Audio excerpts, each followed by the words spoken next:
এটা দেন। ওইটা লইলে ভালোই তো না। এটাই দেন। হালার ঘরে হালাই কত চালাকের চালাক, আমার থেকে বড় চালাক। ওই ভাই একটা মুরগি দেন। না এটা না, ওই যে ওইটা। আপনি যে বাকি বাজার করে আমরা মুরগি কমপ্লিট করে রাখতেছি। আরে জীবনেও না, এই জায়গায় থাকা বুঝা তারপর নিয়ে যাও। চামড়াটা ছিলা দেন, ড্রেসিংও করে দেন।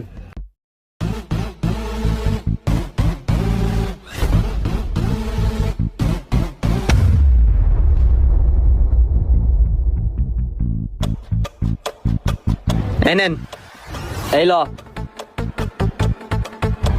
বেশিরভাগই লাগতেছে, সব মনে হয় আড্ডি দিয়া দিছে। ওই ভাই দাঁড়ান, কোনো কিছু কিনার আগে একটু ধ্যান দিয়া দেখবেন, দুই চোখ দিয়ে দেখা তারপর বুঝা নিবেন। বুঝি নাই কা এই কথার মানে? আপনি যে বাইচ্ছা গোস্তটি নিছেন, হ্যাঁ তো অর্ধেক গোস্ত রাইখা আপনার আড্ডি মিলাই দিছে। হ্যাঁ না, যায়া দেখেন।